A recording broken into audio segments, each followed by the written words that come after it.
And we are back with more of my exclusive interview with Jenn Sterger, the New York Jets TV host caught up in a sexting scandal with Brett Favre. It was all investigated by the NFL last fall. They concluded Jenn did nothing wrong, but fined Favre $50,000 for failing to fully cooperate with the probe.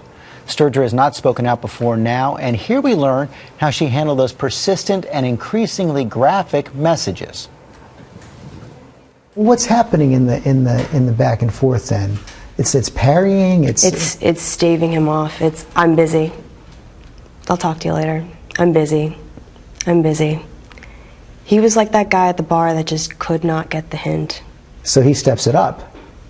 I guess you could say that. Favre allegedly sent Sterger several photos by phone, pornographic photos of himself.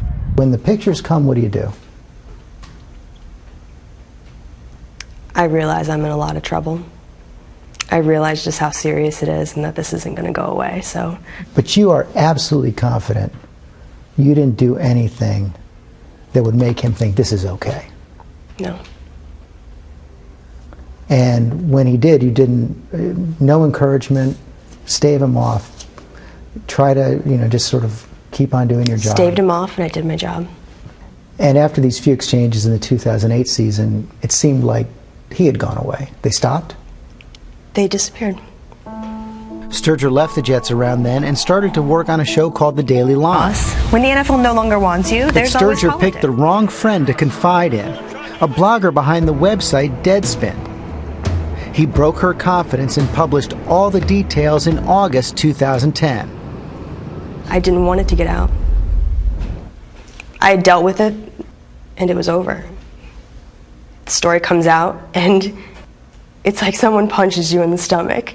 Because before, when you dealt with it by yourself. You kept quiet. But then when everybody knows, when it's out there in the public like that, there's this perception of you that people automatically start to think, oh, she's a gold digger, she's a homewrecker. And I'm none of those things. I've never met the man. You confided in this blogger. How did he get the texts and the pictures and the voicemails? I have no idea. That's something you'd have to talk to them about. You did not give the text, the voicemails, the pictures to the blogger? No. You did not take money for them?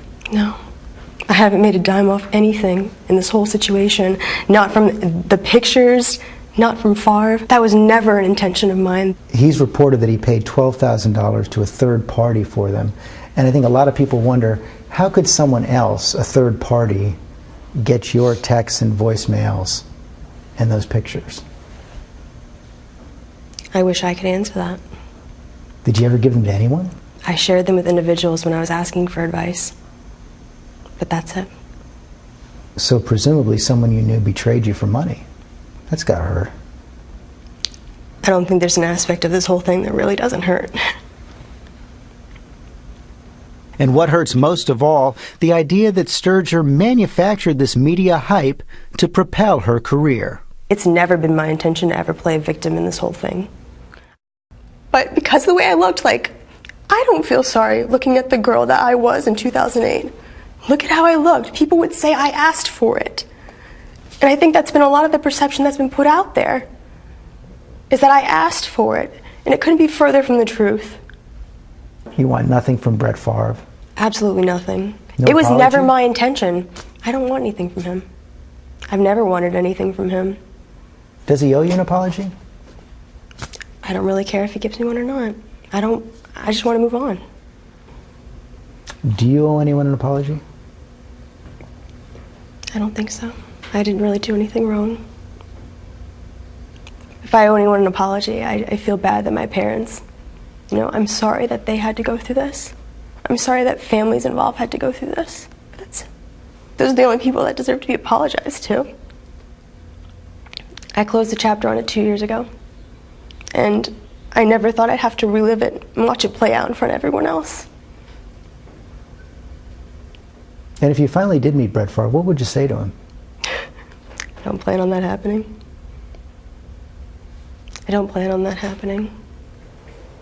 As for Favre, he has admitted to leaving voicemail but denied sending any graphic pictures to Jenn Sterger.